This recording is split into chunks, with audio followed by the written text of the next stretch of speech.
제가 받들어서 읽겠습니다. 이로 보건대 율법은 거룩하고 계명도 거룩하고 의로우며 선하도다. 아멘. 하나님의 은혜가 언제나 우리 모든 성도님들과 변함없이 동행하시기를 주님의 이름으로 간절히 축원합니다. 오늘부터 우리 웨슬리 목사님의 표준 설교 중에 율법에 대해서 설교하셨던 그 설교 부분, 웨슬리 목사님의 율법론에 대해서 함께 은혜 나누려고 합니다. 제가 오늘 말씀의 제목을 율법에 대하여 라고 간략하게 잡았지만 우리 웨슬리 목사님이 하신 이 설교의 원래 웨슬리 목사님이 쓰셨던 제목은 뭐냐면 율법의 기원과 본성과 성격과 그리고 용법이에요. 벌써부터 머리가 지끈지끈 하시죠? 놀라거나 당황하지 마시고 마음을 가라앉히고 함께 말씀으로 은혜 나눴으면 합니다. 우리가 율법에 대해 잘 알아야 되는 건요, 우리가 율법에 대해서 바른 이해를 가지고 있어야 우리의 신앙이 균형 잡힌, 편협한 신앙이 아니라 균형 잡힌 신앙이 됩니다. 바른 신앙이 되고요, 강력하게 되고, 그리고 깊은 은혜로 변화되는 살아있는 신앙을 지킬 수 있다라고 하는 것이죠. 우리가 흔히 법이라고 말하면 굉장히 어렵고 딱딱하게 그렇게만 생각하지만 우리는 우리가 느끼지 못하는 사이에 이미 법의 테두리 안에서 살아갑니다. 오늘 운전하고 오신 분들은 교통법 안에서 운전하셨으니까 안전하게 오신 거예요. 우리가 물건을 하나 사도 금융법이나 소비자보호법과 같은 일반법의 테두리 안에서 그런 일들을 하게 되는 거죠. 법이 멀기만 하고 어렵기만 한 게 아니라 우리 생활 속에 이미 법은 들어와 있다라는 거예요. 그런데 우리의 삶, 믿는 사람들의 삶에는 이런 일반법, 사회법만 해당되는 것이 아닙니다. 우리에게는 하나님께서 주신 율법이 있어요. 우리가 흔히 선하고 착한 사람을 가리켜서 저 사람은 법 없이도 살 사람이야, 그런 이야기를 참 많이 합니다. 딱 저 같은 사람을 말하는 거죠. 왜 웃으신? 그런데 따지고 보면요, 법 없이 살 수 있는 사람은 아무도 없어요. 그 사람은 법 없이 살 수 있는 선한 사람일지 모르지만 다른 사람들 중엔 불의한 사람이 있을 수 있거든요. 선한 사람, 법의 그런 가치를 존중하고 사는 사람을 지키기 위해서라도 법은 반드시 있어야 된다는 거죠. 하나님과 우리 사이에도 법이 있습니다. 우리는 그것을 통칭해서 율법이라고 합니다. 이 율법을요, 하나님께서 이스라엘 사람들에게 주셨죠. 그러다 보니까 우리는 율법, 그러면은 하나님이 모세를 통해서 이스라엘 사람들에게 주신 법만을 생각하기가 쉽습니다. 하지만 원래 율법이라는 건요, 이스라엘 사람들의 종교법을 뛰어넘는 더 큰 범위, 더 큰 법이 율법이에요. 그런데 율법이라는 말을 들을 때에 이스라엘 사람들의 종교적인 법, 그들의 관습법만을 생각하게 되니까 자꾸 율법에 대해서 소용이 없다거나 율법을 없애야 된다라고 하는 그런 시각들과 생각들이 기독교인들에게 있다는 거예요. 이것을 웨슬리 목사님이 목회하셨던 영국교회에서도 마찬가지예요. 이제 우리가 예수님을 믿는 믿음으로 구원받았는데, 예수님께서 십자가를 져주심으로 내가 자유롭게 됐는데, 이제 우리가 율법을 생각하고 지키며 살 이유가 어디 있느냐, 그렇게 말하고 생각하는 사람들이 있었다는 거예요. 그런데 무서운 건 뭐냐면요, 하나님의 법, 율법을 두려워하지 아니하고 율법대로 살지 않는 사람들에게서 신앙인이 보이지 말아야 될 그런 생각들과 행동들이 나타나기 시작했다는 거예요. 웨슬리 목사님 그때에 영국의 국교회, 교회를 다니는 사람들 가운데서도 거룩하게 구별되지 않은, 아니 믿지 않는 사람들보다 그들이 야만인이라고 말했던 영국 밖에 있는 사람들보다 더 사악하고 더 거룩하지 못한 생각과 행동을 하는 사람들이 있었다라는 거예요. 이것을 웨슬리 목사님은 굉장히 심각한 영적인 문제라고 보았습니다. 그래서 율법에 대해 설교해야 될 필요성을 느꼈고요, 또 율법에 대해 설교를 남겼죠. 오늘 웨슬리 목사님이 남기신 율법에 관한 설교 중에 첫 번째 설교인 우리 율법에 대해서 함께 은혜 나눠보려고 합니다. 먼저 웨슬리 목사님이 율법에 대해 말하는 첫 번째 원리는 뭐냐면, 율법은 하나님에게서 왔다라는 거예요.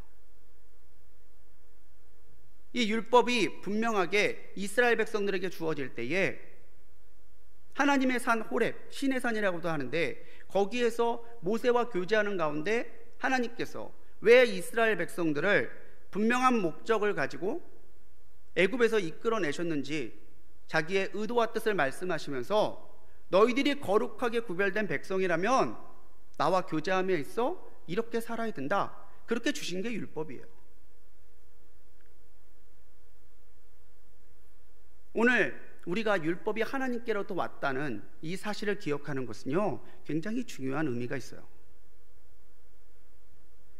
원래 이 설교는요, 1750년에 발간했던 웨슬리 목사님의 설교집에 수록된 설교입니다. 그런데 감리교회 기록이나 웨슬리 목사님의 일기를 봐도 이 설교, 율법의 기원, 이 설교에 대해서 어떤 교회에서 했다라는 기록이 없어요.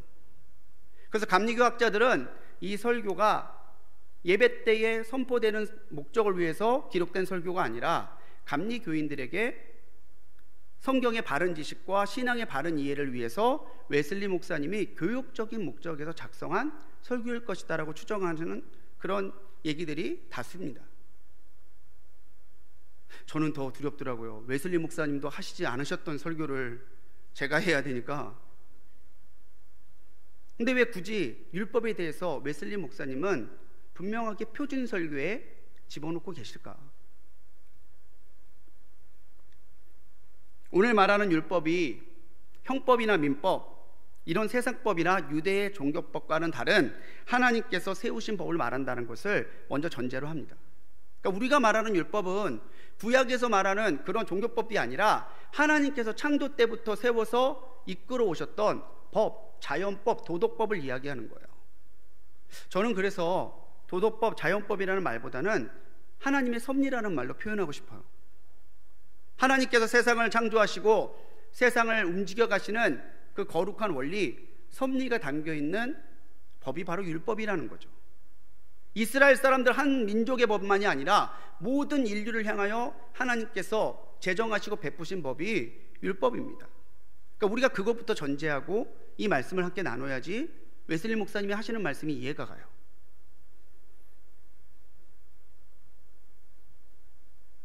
로마서에서 바울 사도는 이렇게 말하죠. 유대의 종교법은 예수님의 십자가로 인해 더 이상 효력을 발휘할 수 없다고 얘기해요. 남편과 부인이 같이 살다가 남편과 부인이 사는 동안에는 서로의 구속, 서로 부부 간의 어떤 그런 모습 속에서 살지만 남편이 죽으면 그 부인이 자유롭게 되는 거나 마찬가지다라는 비유를 가지고 이 율법이 이제 예수님의 십자가로 더 이상 우리를 얽어매지 못함을 분명하게 말해 주었죠. 할례나 음식규례 같은 그런 종교법의 이야기들이 우리의 신앙의 자유를 제한할 수 없다는 거예요. 그러나 유대법이 아닌, 유대법이 주어지기 그 이전에 있었던 창조의 섭리, 하나님의 율법은 지금도 동일하게 우리에게 나타나고 있는데, 그것을 완성하신 분이 우리 주님 예수 그리스도시라는 겁니다. 하나님은 이 율법을 통해서 무엇을 기뻐하시고 무엇을 싫어하시는지, 우리가 믿는 사람으로서 어떠한 모습으로 살아가야 하는지에 대해서 우리 신앙의 깊이와 넓이와 규모에 대해서 말씀해주고 계신다는 거예요. 예수님을 통해 회복해 주신 우리의 자유를 우리가 남용하는 것이 아니라, 누가 시켜서 억지로가 아니라 내게 회복해 주신 내 자유를 가지고 예수님을 나의 구주로 선택하는 분명한 신앙의 결단을 내릴 수 있도록 인도해 주시는 하나님의 섭리, 그게 율법이에요. 그래서 우리가 기억해야 될 것은 이것입니다. 율법은 모세로부터 온 것이 아니라 하나님께로부터 왔다는 거예요. 이것을 기억하고 이것을 믿을 때에 하나님께서는요, 하나님의 율법을 돌판이 아니라 우리의 마음판에 새겨주세요. 고린도서 3장 3절의 말씀입니다. 너희는 우리로 말미암아 나타난 그리스도의 편지니 이는 먹으로 쓴 것이 아니요 오직 살아계신 하나님의 영으로 쓴 것이며 또 돌판에 쓴 것이 아니요 오직 육의 마음판에 쓴 것이라. 우리는 태어나면서부터 하나님께 창조를 영적으로 지음을 받았어요. 본래적으로 하나님을 알고 하나님을 따를 수밖에 없도록 창조됐다는 거죠. 근데 우리가 하나님에 대한 바른 지식이 없으니까 자꾸 하나님의 자리에 다른 걸 갖다 놔요. 착각하고 그게 진리라고 생각하고 그게 나를 지켜준다고 생각하는 거죠. 하지만 본래적인 우리의 마음판에는 하나님이 먹으로 쓴 것이 아니라 거룩한 영, 성령으로 새겨주신 하나님의 율법이 있어요. 하나님의 영광을 위해 살아야 된다는 것, 하나님을 기쁨을 위해서 살아야 된다는 것, 내게 맡겨주신 하나님의 거룩한 사명, 나의 창조의 목적을 위해서 살아야 된다라고 하는 것을 우리가 깨닫고 그렇게 결단할 수 있도록 하나님은 우리의 심령에 이미 율법을 새겨주셨다는 거죠. 율법을 통해 우리가 하나님을 알고 하나님을 따르고 하나님을 기쁘게 하는 삶을 살도록 우리는 프로그래밍 되어 있단 말입니다. 돌판이 아니라 우리의 마음판에 새겨진 하나님의 율법으로 인해서 성도는요, 나의 말과 나의 행함이 과연 하나님을 기쁘시게 하는지, 하나님께 영광이 되고 있는지를 늘 분별하고 따지면서 살아가요. 오늘 내 말과 내 행함 속에서 하나님께서 이걸 기뻐하실까? 이것이 과연 하나님의 영광이 되는가? 그런 분별함이 없다면은 아직도 그 사람은 그리스도의 법으로 살아가는 사람이 아닙니다. 자신의 욕심, 자신의 상황, 세상의 기준을 가지고 살아가는 사람인 거죠. 우리 성도님들께 묻고 싶습니다. 과연 하나님이 기쁘시게 말하고 있습니까? 묻는 거라니까요. 하나님이 기쁘시게 말하려고 노력하십니까? 하나님이 기쁘시게 행하려고 노력하십니까? 하나님이 기쁘시게 사랑하려고 노력하십니까? 이처럼 우리는 율법에 대해서 의무감이 아니라, 억지로 하는 의무감이 아니라 그 법을 기뻐하고 기쁨으로 그 법을 감당하기 위해서 노력하는 삶을 살아가요. 그게 신앙생활이라는 거죠. 하나님은 우리가 율법을 부담스러워하거나 싫어하는 것이 아니라 율법을 기뻐하시길 원하세요. 그럼 우리가 어떻게 해야 하나님의 율법을 기뻐하며 살 수 있을까? 우리가 하나님의 법을 기뻐하려면요, 우리가 하나님을 기뻐해야 돼요. 그분을 기뻐함이 내 힘이 돼야 되고 그분을 기쁘시게 하는 것이 내 존재의 목적이 돼야 돼요. 그래야 하나님이 주신 이 법이 부담이 되는 게 아니라 내가 그 법을 기쁨으로 지키며 하나님께서 주시는 기쁨을 누리며 산다는 거죠. 한 대상을 사랑하게 되면 조건이 없어집니다. 무엇인가 계산하고 무엇인가 따지고 있다면은 그 사람을 진실로 사랑하는 게 아니에요. 참으로 사랑하고 참으로 그 사람을 기뻐한다면 묻지도 따지지도 않고 해주고 싶죠. 저희 친구 목사님이 그런 얘기 하더라고요. 그러니까 초등학교 2학년인데 다음 주에 자기를 꼭 5,000원을 줘야 된다고. 야, 네가 그렇게 큰 돈이 뭐가 필요한데 5,000원을 달라고 그래? 다음 주에 자기 짝꿍이 생일인데 제가 초청을 받아서 걔가 사고 싶어 하는 게 있어서 꼭 사줘야 된다고. 예. 배신감을 느꼈대요. 아, 딸을 키워서도 소용이 없구나. 자기 짝꿍 남자애밖에 모르는구나. 근데 우리가 살아가면서 그렇잖아요. 자식에게 따집니까? 부모에게 따집니까? 하나님께서 우리에게 따지셨습니까? 하나님이 우리에게 율법을 주신 것은 우리로 불편하고 우리로 얽매이게 하려는 것이 아니라 우리로 자유롭게 하고 우리가 더욱더 하나님의 풍성한 은혜 가운데 머무르게 하기 위함이에요. 우리가 하나님을 기뻐한다면 하나님이 기뻐하신다는데 더 따지고 물고 계산할 게 없다는 거예요. 이걸 왜 해야 되지? 아, 꼭 이렇게 해야 되나? 이렇게 생각할 이유나 생각할 여유가 없어요. 하나님 좋으세요? 그럼 내가 얼마나 기쁜데? 그럼 됐어요. 이것이 하나님의 율법을 대하는 우리의 모습이 되어야 된다는 거죠.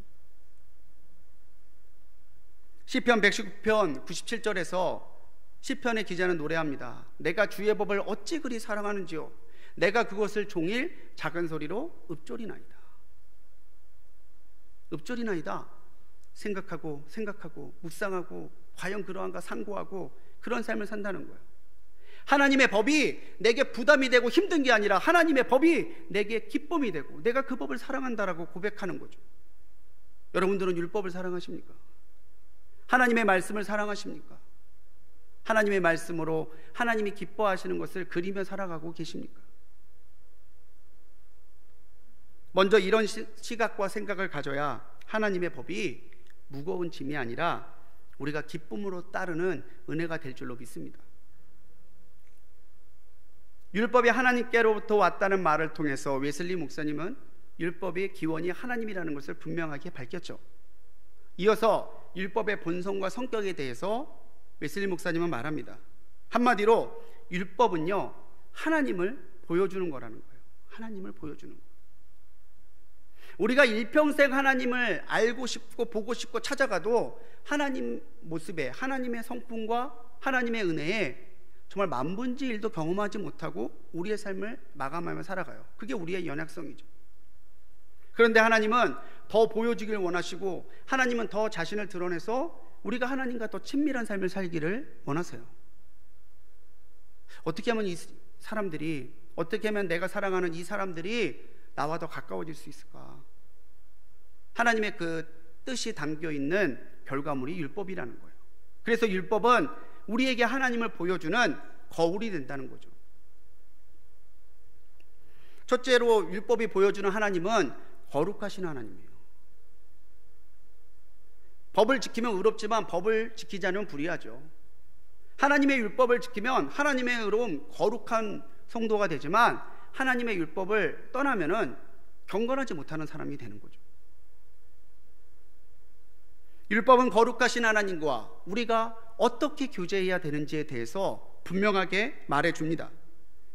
율법대로 하면 하나님과 깊이 교제하는 삶을 사는 거고요, 율법을 부담스러워하거나 율법을 거부하면 하나님에게서 멀어지는 거예요. 거룩함이 무엇입니까? 목소리 깔고 얘기하면 거룩한 건가요? 그럼 제가 여러분들과 전화할 때 저도 잘 깔 수 있어요. 권사님 할 수 있어요. 할렐루야 할 수 있어요. 근데 그게 거룩함이 아니잖아요. 율법을 통해서 하나님은 아직 출애굽한 지 얼마 안 돼서 애굽의 신과 애굽의 관습에 익숙한 이스라엘 백성들에게 이 세상을 움직여가는 참심, 너희 이스라엘이 고백하고 예배해야 되는 진짜 하나님은 애굽의 신들이 아니라 바로 나 여호와라는 것을 보여주셨어요.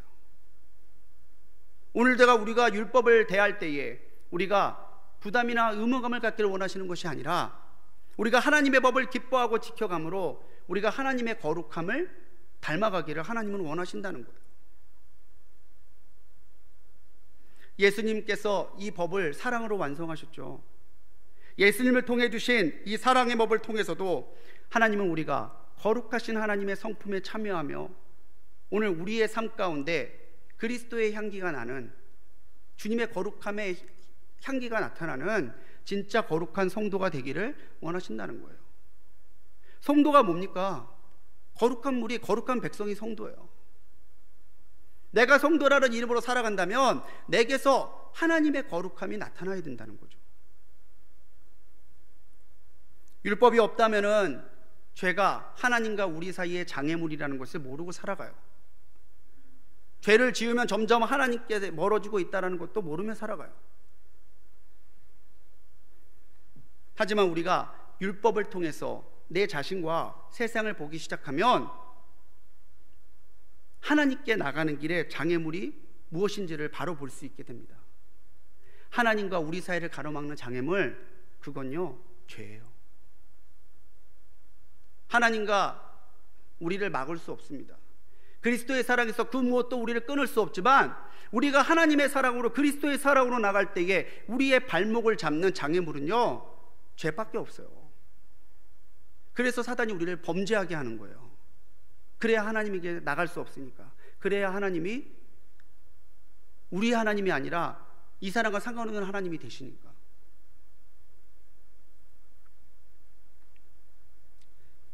우리가 그 장애물과 싸우며 장애물을 하나하나 걷어내가 그렇게 나가다 보면요, 우리는 어느새 하나님의 거룩함에 이르게 돼 있어요. 우리가 하나님의 거룩함에 이르게 되면 자연히 우리는 공의로우신 하나님의 마음에 합당한 의로운 존재가 됩니다. 의로운 존재. 아까도 말씀드렸죠. 법을 지키는 사람은 의로운 사람이에요. 법을 지키지 않는 사람은 불법의 사람이죠. 하나님께서 우리에게 우리의 마음판에 하나님의 섭리를 담아 율법을 새겨주셨다면 그 율법을 행할 때에 그 사람은 의로운 사람이 되는 거죠. 그런데 그 법을 떠난다면 그 사람은 하나님 보시기에 불법을 행하는 자요 경건하지 못한 사람 되는 거예요. 이게 진짜 거룩함이고 의로움이에요. 하나님의 뜻에 합하게 사는 것. 율법은 불의한 사람에게는 걸려 넘어지는 걸림돌입니다. 율법이 계속해서 하나님께 그 사람이 나가려고 할 때마다 그 사람을 주저앉히죠. 하지만 하나님의 법을 즐거워하고 그 율법을 행하려는 사람한테 율법은요, 걸림돌이 아니라 더욱더 신앙을 하나님께로 업그레이드 시켜 나갈 수 있게 받쳐주는 디딤돌이 돼요. 은혜는 늘 양면성이 있습니다. 믿는 사람에게 은혜는 은혜예요. 능력이고요, 기쁨이죠. 하지만 믿지 않는 사람한테 은혜는 어리석은 거고 미련한 거고 왜 그렇게 해야 되는지 알 수 없는 그런 거추장스러운 것에 불과하다는 거예요. 오늘 우리는 하나님의 은혜를 내 삶에서 은혜로 체험하고 있습니까? 아니면 하나님의 은혜가 계속해서 우리에게 부담으로 다가옵니까? 하나님을 사랑하는 사람, 그리스도의 뜻대로 살기 원하는 사람의 기도의 내용을 보면요, 어떤 기도하는지 아세요? 은혜를 달라고 기도해요. 은혜를 주옵소서, 은혜를 더 주옵소서. 왜 우리가 은혜를 사모합니까? 은혜를 받아야 우리가 살 수 있거든요. 우리가 은혜를 달라고 기도하는데 그럼 우리가 어떻게 은혜를 받을 수 있어요? 우리가 의로워져야 은혜를 받을 수 있어요.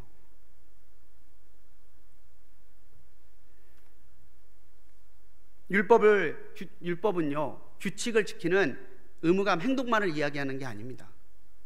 율법을 지킨다라고 하는 것은 죄를 지으려는 생각 자체에서 자유로워지는 거예요. 처음에는 의도적으로, 처음에는 억지로 죄의 소원을 누르죠. 안 돼. 훔치면 안 돼. 안 돼. 그거 못해. 안 돼. 그런데 우리가 점점 하나님과 교제하며 하나님의 의로운 가운데 살아가면 보면요, 저절로 이제 그렇게 돼요. 하고 싶은 마음도 안 나고 그렇게 해야 될 필요성도 못 느껴요. 오히려 우리에게는 또 다른 갈망, 또 다른 목마름이 생겨요. 그게 뭐예요? 하나님의 은혜에 더 풍성히 거하고 싶은 마음이에요. 점점 더 하나님을 알고 하나님과 사귀는 사람은 계속해서 기도하잖아요. 은혜를 주옵소서, 은혜를 주옵소서. 그 마음이 우리가 하나님의 의로움으로 가까이 다가가고 있다는 증거라는 거죠.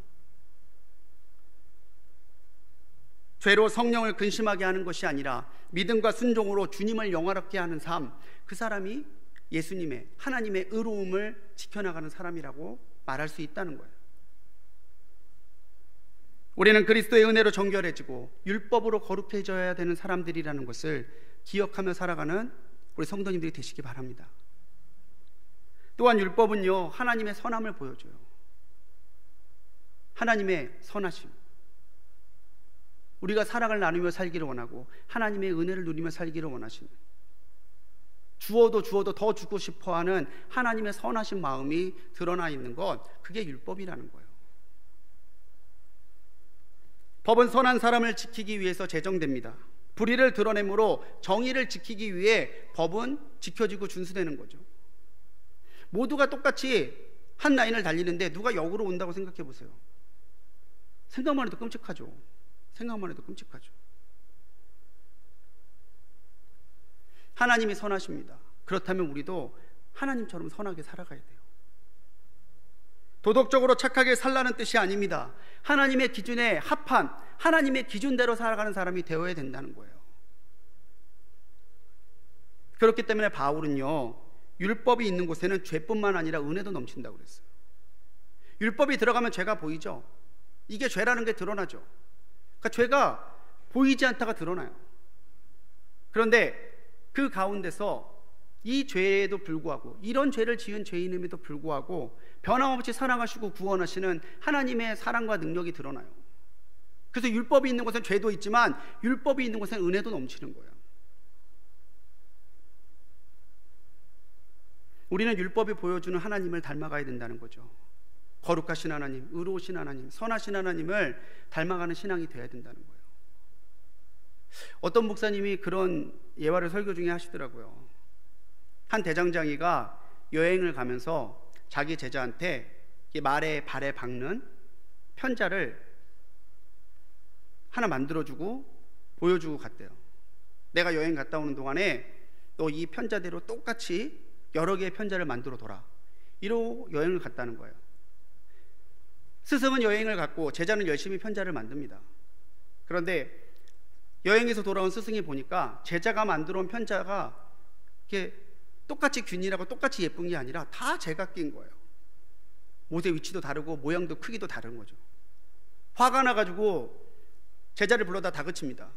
야, 내가 이거 만들어주면서 이거대로 만들려고 그랬는데 어떻게 이렇게 엉망으로 만들었어? 어떻게 이렇게 엉망으로 만들 수 있어? 너 도대체 어떻게 만든 거야? 그때 제자가 뭐라고 얘기하냐면, 두 번째 거는 선생님이 만드신 걸 보고 만들었대요. 세 번째 거는 두 번째 걸 보고 만들었대요. 네 번째 건 세 번째를 보고 만들었대요. 그렇게 만들다 보니까 처음에 스승이 만들어줬던 편자하고는 전혀 다른 모양이 됐다는 거죠. 이 이야기가 가리키는 내용이 뜻이 무슨 뜻일 것 같으세요? 하나님이 보여주신 그대로 우리가 따라가지 않으면요, 거기에 자꾸 내 생각을 타고 내 이익을 타고 내 기준을 타면은 어느새 우리의 신앙은 하나님이 원래 원하셨던, 하나님이 율법으로 그리셨던 신앙에서 너무나 다른 신앙이 될 수밖에 없다는 거죠. 스승이 제자보다 나은 게 뭐겠어요? 잘 만드니까 스승이잖아요. 스승 것을 보고 열심히 만들어서 스승처럼 만들까 말까인데, 스승이 만든 것도 아니고 자기가 만든 걸 보고 만들면은 그게 되겠습니까? 하나님이 우리에게 만들어 주신 그게 있는데 우리가 우리 마음대로 하나님의 법을 바꾸어가며 살아간다면 우리가 하나님의 마음에 합한 사람이 될 수 있겠습니까? 율법을 통하여 선한 성도가 되어갈 때 우리에게는 분명한 하나님의 이 법의 효력이 나타나요. 법을 지키는 사람에게 주시는 은혜가 있다는 거죠. 웨슬리 목사님의 말씀입니다. 율법은 본성뿐 아니라 효과에서도 선합니다. 마음에 기록된 율법의 열매는 의와 평화와 영원한 확신입니다. 하나님이 주신 율법을 지키며 살아갈 때에 율법을 지킴이 아니라, 부담이 되는 게 아니라 쉽고 가벼운 하나님의 거룩함으로 나가는 지름길이 돼요. 그분과의 관계에 거리낄 게 없으니까 평화로워요. 그분과의 관계 가운데 주님의 평안을 누리고 있으니까 주님이 약속하신 구원과 은혜가 내게 주어질 것이다라는 확신에서 흔들리지 않는다라는 거예요. 배가 파도에서 휩쓸리지 않도록 닻을 내려야 되듯이 우리가 세상의 파도와 같은 세상을 살아가면서 좌초하는 신앙이 되지 않으려면 하나님의 말씀, 하나님의 율법이 우리의 심령을 붙들어주는 닻이 되어야 돼요. 주님을 보면 주님을 닮지만 세상을 보면 세상을 닮아가요. 그래서 오늘 사도 바울이 로마서 말씀에서 말하고 있는 거죠. 이를 보건대 율법은 거룩하고 계명도 거룩하고 의로우며 선하도다. 은혜만이 선한 것이 아니라 하나님이 섭리를 담아주신 율법도 선하고 의롭고 계명도 선하고 의롭다는 거예요. 그런데 왜 은혜는 인정하고 은혜는 따라가려고 하면서 왜 율법은 필요 없다고 얘기하고 율법을 지키는 삶은 부담스러워하는 거죠. 우리가 하나님의 영광을 보려면요, 정결해져야 돼요. 우리가 정결해지려면요, 하나님을 닮아가고자 하는 신앙과 실천이 우리에게 있어야 돼요. 무엇이 바른 신앙이냐, 우리가 무엇이 바른 실천이냐, 그걸 알려주는 것이 바로 주님께서 우리에게 주신 율법이라는 것을 우리가 기억해야 된다고 하는 것이죠. 율법을 통해 하나님을 볼 수 있는 영안이 열리는 성도님들이 되시기 바랍니다. 주님을 닮아가고 주님께서 우리에게 자신을 드러내셨던 것처럼 의롭고 선하고 또 거룩한 존재로 살아가는 성도님들이 되시기 바랍니다. 이제 세 번째 주제로 율법의 용법, 사용법에 대해서 웨슬리 목사님이 말해요. 아무리 좋은 물건도요, 사용법을 제대로 모르면 소용이 없죠. 최신 폰 아무리 사줘도요, 모르는 사람이 쓰면은 그냥 전화 받고 문자 받고 땡이에요. 율법이 아무리 선한 거라 할지라도 율법을 바르게 사용하지 않으면 율법이 가지고 있는 선함과 의로움이 우리에게 나타나지 않는다는 거죠. 율법은요, 우리가 예수님께 나가는 길이 됩니다. 우리가 주님께 나가야 될 터인데, 우리가 성령께서 보여주시는 길로 나가야 될 터인데, 율법은 바로 우리가 예수님께 나갈 수 있는 길이 되어준다는 거죠. 율법의 목적은 우리가 세상과 죄로부터 생명이신 예수님께 나가는 길을 안내해주는 가이드와 같아요. 율법의 가장 큰 기능은 뭔지 아세요? 우리가 죄인임을 알게 하는 거예요. 나는 죄인이야. 우리는 나는 죄인입니다 라는 말을 들으면 인정해요. 그렇습니다. 주님, 나는 죄인입니다. 그런데 나는 죄인입니다, 이 말에 담겨있는 또 다른 의미는 뭔지 아세요? 내가 죄인이기 때문에 은혜가 필요합니다예요. 은혜는 받고 싶은데 내가 죄인이라는 건 괜히 기분 나쁘고 자존심 상해서 인정을 못 하겠어요. 그럼 하나님의 은혜랑 상관없는 사람은 되는 거예요. 근데 내가 겸손하고 있는 모습 그대로 주님, 내가 죄인입니다 고백할 때에 하나님께서는 그 죄를 뛰어넘는 은혜로 우리가 하나님의 은혜로 그리스도의 보혈로 의롭게 되는 존재가 된다는 것을 보여주신다는 거죠. 율법의 원리로 쓰인 성경을 읽으면 성령님은 우리의 마음을 자극하세요. 선한 일에는 힘을 내게 하고 악한 일에는 돌이키게 해요. 히브리서 4장 12절의 말씀입니다. 하나님의 말씀은 살아있고 활력이 있어서 좌우의 날선 어떤 검보다도 예리하여 혼과 영과 및 관절과 골수를 찔러 쪼개기까지 하며 또 마음의 생각과 뜻을 판단하나니. 우리가 변하려면요, 우리의 심령에 말씀이 박혀야 돼요. 잘 박힌 못처럼 삐뚤어 박히거나 안 이쁘게 박힌 못이 아니라 잘 박힌 못처럼 하나님의 말씀이 심령에 박혀야 돼요.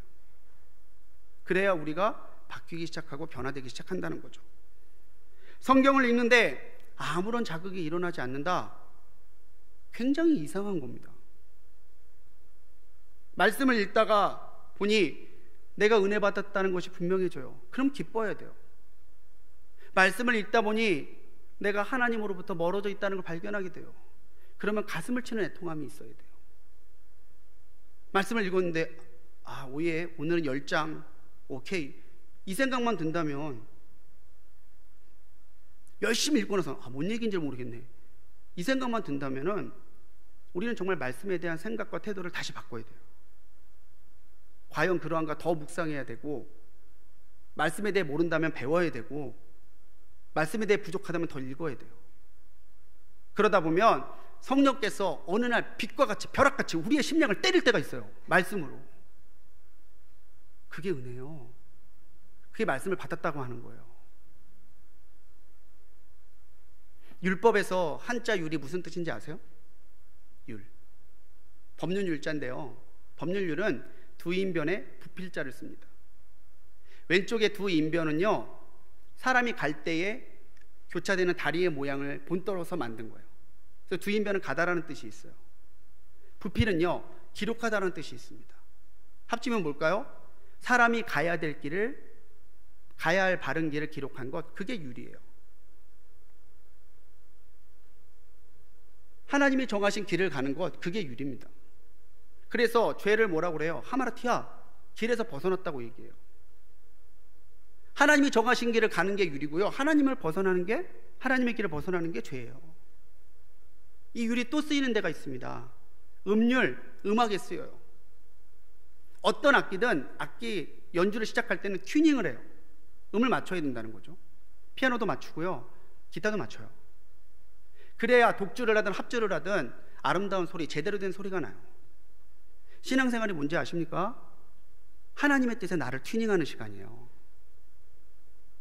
하나님은 이 음을 내는데 나는 A 음을 내요. 그럼 E로 바꿔야죠. 조이거나 풀어서.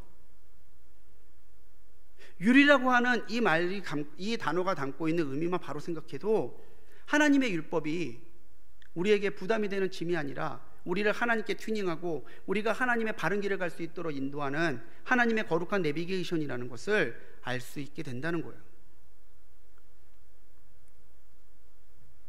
이 시대 그리스도인들의 가장 큰 어려운 문제 중에 하나가 뭐냐면요, 죄를 죄라고 말하기 힘든 시대를 산다는 거예요. 거룩함의 기준이 분명하지 않은 시대를 그리스도인으로서 살아가고 있다는 거죠. 하나님의 율법대로 말하면요, 듣기 싫어하고 편협하다고 그래요. 도리어 독선전이라고 소리 높여 비난합니다. 죄라고 말하면 인권을 차별한다고 하고 자기만 의로운 척한다고 침묵하라고 강요해요. 하나님의 율법대로 말하면 고지식한 사람, 편협한 사람 그렇게 몰아갑니다. 시대착오적인 사람이라고 비난한다는 거예요. 우리에게는 우리가 사는 세상의 관습도 중요하죠. 다른 사람들과의 관계도 중요합니다. 하지만 더 중요한 것은 성경이, 율법이 우리에게 주는 기준이에요. 그리스도인들은요, 세상과 충돌하며 사는 사람들이에요. 그래서 그리스도인들이 가는 곳마다 정의가 바로 서고 하나님께서 주시는 거룩한 변화들이 일어나는 거예요. 웨슬리 시대 때에 감리교인들이 세상의 불의와 충돌할 때에 영국 사회가 바뀌었어요. 알코올 중독자들이 술을 끊고 음란한 일을 하던 사람들이 그치고 하나님을, 은혜를 바라보며 살아가는 변화가 일어났다는 거죠. 우리가 사도행전 말씀 계속 담임목사님 통해서 듣지만 에베소 교회에 또 바울을 통해서 은혜 받은 사람들이 있을 때에 어떤 일이 일어났어요? 마법제 불태우고 하나님의 은혜를 갈망하는 거룩한 부흥이 일어났어요. 그 시대의 감리교인들이 침묵했다면, 그 시대의 에베소인들이 침묵했다면 그런 일들이 일어났겠습니까? 율법이 우리가 죄인임을 드러내고 죄라는 걸 드러낼 때에 뒤로 물러서는 사람들이 아니라 그 불의와 죄와 충돌해서 싸워나가는 용기와 담대함이 있는 사람, 그 사람이 진짜 그리스도인이라는 거예요. 이번 코로나 사태가 참 힘든 순간이죠. 그런데 불같은 용광로를 통과해야 불순물 같은 것들이 걸러집니다. 불같은 이 고난의 시간을 지나면서 이 시간이 죄가 드러나는 시간이기도 했어요. 신천지의 속임수와 범죄가 드러나게 하셨습니다. 종교단체 허가가 취소됐어요. 놀라운 일이죠. 이태원 클럽 사건 때문에 은밀하게 행해지던 쾌락이 얼마나 위험한지가 여러 사람들한테 너무나 명백하게 드러났어요. 우리가 기억해야 되는 건요, 죄는 반드시 드러납니다. 근데 문제는 뭔지 아십니까? 범죄하면서 내가 하나님께로 멀어졌다는 사실을 두려워하는 게 아니라 내 죄가 드러날까를 두려워해요. 내가 범죄했구나, 하나님께 멀어졌구나, 이걸로 무서워하고 두려워하는 게 아니라 이게 드러나면 어떡하지, 들키면 어떡하지, 이걸 두려워하며 살아간다는 거죠. 율법은 분명히 말합니다. 너는 죄인인데 네가 그 죄를 회개함께만 한다면 하나님께서는 용서하시고 구원하시고 거룩하게 하실 거라고 분명히 우리에게 알려준다는 거죠. 그게 율법의 기능이에요. 세상에서 죄와 싸워나가는 우리 성도님들을 정말 위로하고 격려해드리고 싶습니다. 얼마나 힘드십니까? 세상에서 침묵하지 않고 말한다는 게, 참지 않고 행한다는 게 얼마나 힘드십니까? 그래도 내가 장로인데, 내가 권사인데, 집사인데, 하나님의 뜻대로 살아가려고 하는 여러분들을 하나님께서 격려하시고 동행하시는 줄로 믿으십시오. 그리고 여러분들이 싸울 때마다 하나님은 함께 하시고 인정하시고 은혜를 더하여 주실 줄로 믿습니다. 두 번째로 율법은요, 사랑으로 사용하는 거예요. 정죄하기 위해서 쓰는 것이 아니라 사랑하기 위해서 써야 된다는 거죠. 웨슬리 목사님 이걸 굉장히 강조해요. 율법의 목적은 그리스도예요. 그리스도의 품성은 뭐예요? 사랑이에요. 우리가 사랑하려고 율법을 지켜야 된다는 거죠. 주님도 율법이 1.1획도 떨어지지 않고 다 지켜질 거라고 얘기했죠. 예수님 본인을 가리켜서 나는 율법을 폐하러 온 사람이 아니라 율법을 완성하러 온 사람이다. 그러면서 주님께서 새롭게 주신 계명이 뭐예요? 너희가 서로 사랑하라는 거예요. 웨슬리 목사님은 우리가 거울을 보면서 외모를 비춰보듯이 율법에 자기를 비춰보라고 말합니다. 제일 먼저 율법에 비춰봐야 될 사람은 자기 자신이라는 거죠. 율법을 바르게 지키면 하나님의 은혜가 살아나요. 하나님의 율법을 떠나면 하나님의 사랑이 더 분명하게 나타나지 않는다는 거죠. 율법을 그리스도에게 나가게 하고 그리스도는 우리가 율법으로 나가게 해요. 그러면서 뭘 이루길 원하십니까? 하나님의 사랑을 이루기를 원하신다는 거예요. 제대로 율법을 알고 지키는 사람은요, 그 율법을 가지고 정죄하는 데 쓰지 않고 사랑하는 데 써요. 섬기는 데 쓰고요, 나누는 데 써요. 말씀으로 영혼을 살리려고 하고 말씀으로 그 사람을 격려해 주려고 해요. 그게 진짜 사랑이라는 거죠. 여러분, 아직도 율법이 고리타분하십니까? 아직도 율법이 무거운 짐으로만 여겨지십니까? 지금까지 우리가 발버둥 쳐왔던 신앙생활은 뭡니까? 하나님의 거룩함을 이루어가는 거잖아요. 그럼 여러분들은 이미 율법을 알고 율법을 준수하기 위해 애써 오셨어요. 제가 이 설교를, 웨슬리 목사님의 설교를 전하는 거는 그 걸음이 더 깊어지고 넓어지기를, 더 분명해지기를, 더 힘차지기를 바라는 마음에서 드리는 거예요. 이제 우리 계속해서 웨슬리 목사님의 율법에 대해서 함께 나눠갈 겁니다. 시간마다 선포되는 말씀을 통해서 율법에 대한 바른 이해를 갖게 하시고, 또 그 율법대로 지키며 살게 하실 성령님의 은혜를 기대하며 살아가는 우리 성령님들이 되시기를 주님의 이름으로 간절히 축원합니다.